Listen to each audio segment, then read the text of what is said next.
केंद्र सरकार द्वारा लाए गए कृषि सुधार कानून के खिलाफ जहां किसान संगठन देश भर में आंदोलन कर रहे हैं, वहीं कांग्रेस ने भी कृषि कानून के खिलाफ मोर्चा खोल दिया है।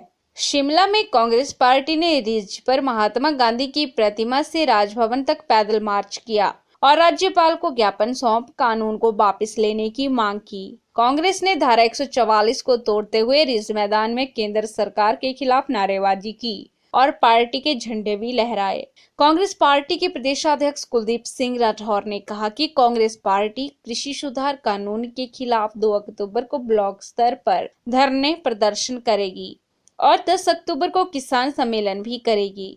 केंद्र सरकार द्वारा किसानों के अधिकारों को खत्म करने वाला कानून लाया गया है, जिसका कांग्रेस पार्टी विरोध कर रही है। एक समय था जब विदेशों से अन्न का आयात होता था, लेकिन कांग्रेस पार्टी के नेताओं जवाहरलाल नेहरू, राजीव गांधी और इंदिरा गांधी की नीतियों की बदौलत देश के किसान आत्मनिर्भर हुए और विदेशों में भारत के अन्न का निर्यात होना शुरू हुआ। मोदी सरकार ने बड़े बड़े पूंजीपतियों को फायदा देने के लिए कृषि कानून लाया है। नए कृषि कानून में मंडियों को खत्म किया जा रहा है, न्यूनतम समर्थन मूल्य को खत्म किया जा रहा है। कांग्रेस पार्टी किसानों के साथ खड़ी है और आंदोलन को तेज किया जाएगा। कुलदीप सिंह राठौर ने कहा कि भाजपा के सहयोग दल भी भाजपा की हकीकत को समझ रहे हैं, तभी अकाली दल ने भी भाजपा का साथ छोड़ दिया है और आने वाले समय में भाजपा का अस्तित्व खतरे में पड़ने वाला है। अन्य दल भी जल्द भाजपा को छोड़ देंगे।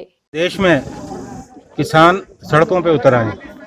आप लोग जानते हैं कि अभी इस निरंकुश सरकार ने पार्लियामेंट में जिस ढंग से अध्यादेश ये लाए और आज राष्ट्रपति की मंजूरी मिली, आने वाले समय में जो देश के किसान हैं भविष्य खतरे में। आप लोग जानते हैं कि जब ये देश आज़ाद हुआ खाने को अन्न नहीं होता था, विदेशों से हमको आयात करना पड़ता था। उस वक्त कहा जाता था शिप टू माउथ, यानी जहाज से आता था और लोगों के मुंह में जाता था। ये स्वर्गीय जवाहरलाल नेहरू जी की नीति थी, उसके बाद श्रीमती इंदिरा गांधी की नीति थी, राजीव लाल बहादुर शास्त्री की नीति थी, जिसके कारण न केवल देश जो हमारे खाद्यान्न है उसमें आत्मनिर्भर बना और हमने विदेशों में जो है निर्यात करना भी शुरू किया। बैंकों का राष्ट्रीयकरण किया गया, साहूकारों के चंगुल से किसानों को बाहर निकाला गया और देश में हरित क्रांति आई। 1965 में एपीएमसी एक्ट लाया गया। इस एक्ट के तहत मंडियां स्थापित की गई और मंडियों में किसान जो है अपना उत्पाद बेचने लगे और ये अभी तक सिलसिला चलता आ रहा था। मंडियों में सुधार भी किया गया। डॉक्टर मनमोहन सिंह की सरकार ने डिजिटलाइजेशन किया लगभग सभी मंडियों का, और अचानक इस तरह का कानून बनाना अपने आप में शक पैदा करता है। ये सरकार पूंजीपतियों की सरकार है। आज देश की सियासत अडानी, अवानी और रिलायंस चला रहे हैं। आने वाले समय में जिस तरह से न्यूनतम मूल्य खत्म कर दिए गए हैं, किसानों के पास कोई भी ऑप्शन नहीं होगी। किसानों को मजबूरन जो है अपनी डिस्ट्रेस सेल जो है इन बड़े बड़े पूंजीपतियों के हाथों में करनी पड़ेगी और किसानों का जो है बहुत बड़ा शोषण होने वाला है।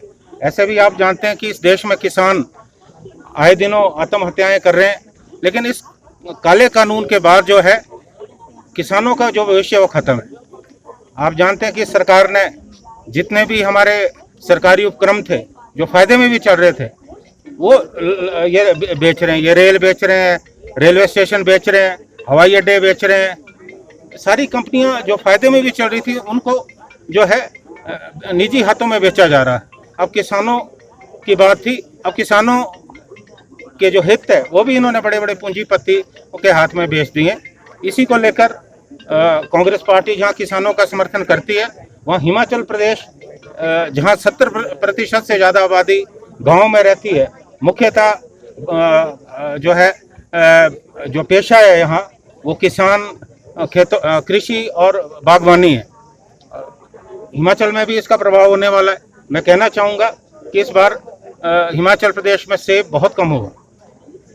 किसानों को, बागवानों को अच्छे मूल्य मिल रहे थे, अचानक खलनायक की तरह जो है अडानी बीच में आते हैं, उनके पास सीएस स्टोर है, कुछ और कंपनियां जिनके पास सीएस स्टोर है, और एकदम वो जब मूल्य निर्धारित करते हैं तो जो किसानों की उपज का मूल्य है, जो सेब की पेटी का मूल्य, वो एकदम गिर जाता है। इनकी मिली भगत है। अगर आज जो है जबकि मंडियां स्थापित है, उस वक्त ये हाल हो सकते हैं, तो आने वाले वक्त में जब मंडी नहीं होगी तो क्या हाल होने वाले हैं। तो हम जो है इस